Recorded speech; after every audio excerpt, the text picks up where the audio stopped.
What's up, guys? Welcome to another episode. This one's gonna be like stupid frantic because the light is amazing. I haven't used this camera in so long, I don't even remember where the freaking plug is. I'm gonna do a time lapse. The light, I don't know if you can see the clouds, but they're about to go crazy.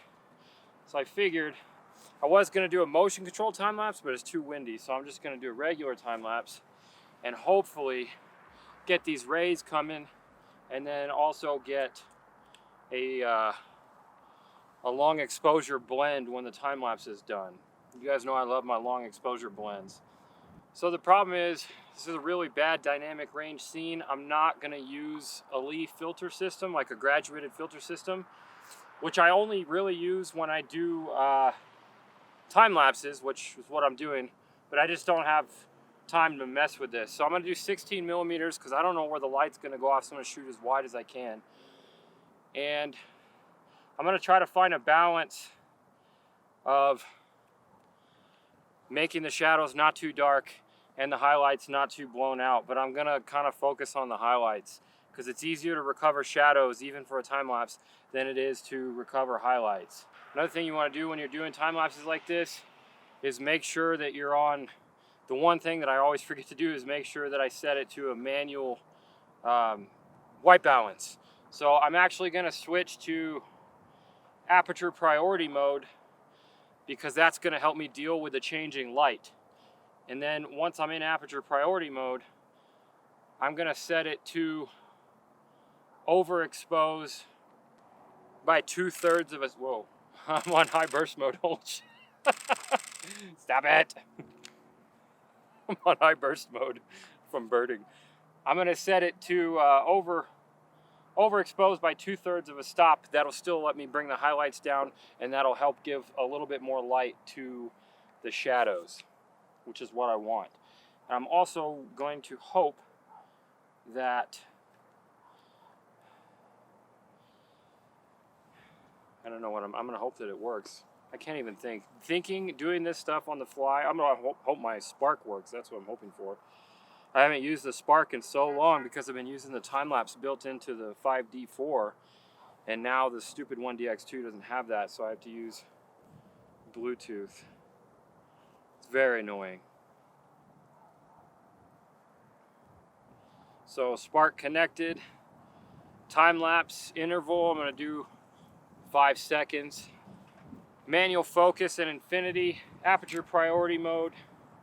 I'm shooting at f4 because I have so much sensor dust that if I shoot anything more than that, like for video, I don't want to try to fix that in Premiere or After Effects. So I'm actually shooting really shallow f4, set to infinity. Pretty much everything's going to be in focus though because everything's so far away. There's no foreground for this time lapse, so it should be fine. Now I'm just gonna hope that this light turns out. We're gonna sit around and wait, and I might actually try shooting the 5D that way. So I'll see you guys in a little bit.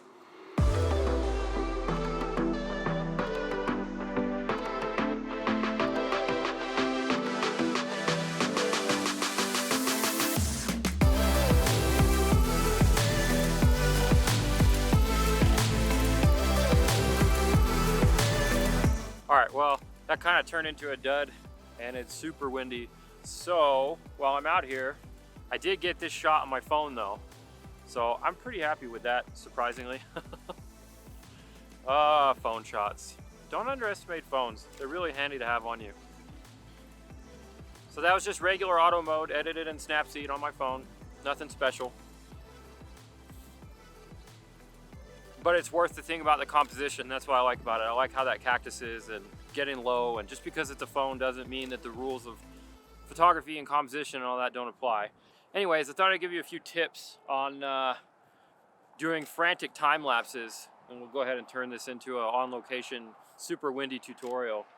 So I told you I was in aperture priority mode, and that's because I'm gonna go ahead and do a day to night time lapse. So I'm gonna let it shoot and just basically go from day till nighttime, and the exposures are gonna get longer and longer. So when I started this, I was at 80th of a second at shutter speed. Now I'm at 40th of a second, and I'm at auto ISO. I probably shouldn't have done auto ISO.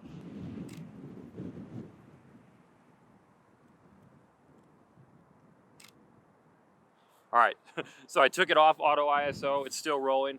I put it on ISO 200. Now I'm at 1/13 of a second. So that's gonna make my shutter speeds a lot longer, which is risky because it's so windy out here. But that's all right. The 1D is a pretty beastie camera, and I got a pretty decent tripod, so it'll be all right with a little stabilization in Premiere. So next thing, take it off of auto white balance. Like I said, the downside is I put it on sunny white balance, and it is no longer sunny, so it's going to be blue. So the other tip is, if you're serious about time lapse, invest in a program called LR Time-Lapse. I've used it for many, many years. It is the best program out there, and especially for stuff like this, because it will basically give you the ability to edit your time lapses in the way that you would edit your stills, and it's phenomenal. So I'm not going to go into that, but I will say that what I will be able to do is keyframe it throughout the sequence and make as many keyframes as I need to in order to bring that white balance back as it gets bluer for the nighttime to make it look a little more normal. And then the other key important things are manual focus. Like I said, lock it down. I'm shooting at infinity wherever you're focusing. Make sure it's locked down so it's not shifting at all. You can also do manual mode, but I'm too frantic to even try that from rushing out here and from trying to do a vlog.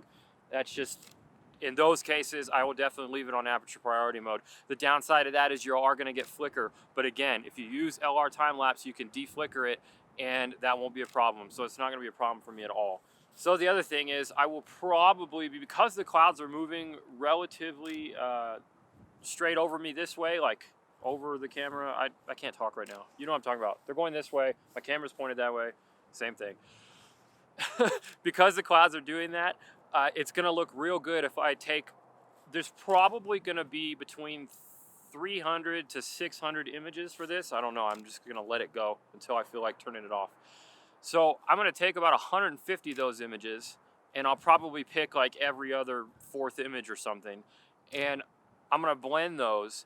And because the clouds are moving this way, that's going to make it look really dynamic. And I'm going to use the foreground from it all lit up at nighttime, and then the effective long exposure of the clouds, so you'll get all the color, what little color there was. We really got dudded out by that cloud bank over there, but for this I think it's going to look really cool.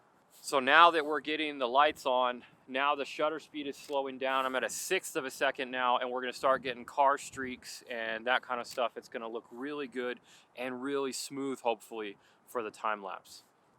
Except my camera battery just died. So if you do this fast enough, then you could possibly get away with continuing it. And notice that I'm not moving the tripod at all. So I have a third-party battery, and it's asking me if it's Canon and if it's secure and if I want to use it. It's a pain. So there it goes. It's going again. Hopefully that glitch wasn't too bad. If it was, it's still going to be good for, it might not look too great for the video, but it's still going to be good for the long exposure, blending it that way. So that's another rule for time lapses, especially for time lapses. Always check your battery, because that's the last thing you want is your battery dying. Luckily the 1D has a side battery, and it's a lot easier to deal with it than the bottom, you know, so that's a pain. So all right, well, I'm going to wrap it up here. I'm going to let this finish up, get bundled up. It's getting cold. It's getting windy. It's tea time. I do have a giveaway coming up. I'm going to talk about that in the next video probably. So stay tuned for that. It's a little thing. It's not huge, but it's cool. I'm always stoked when companies reach out to me so I can help you guys out. If you guys have any questions about how I'm setting up the time lapse or anything that I missed setting wise or anything like that, leave those in the comments below, and I'll definitely answer them. Hit that like button if you enjoyed this video, or if it helped you out at all. I really appreciate it. Subscribe to the channel if you haven't already. I've got new videos every week. Thanks for watching. I'll see you in the next one. If I don't get blown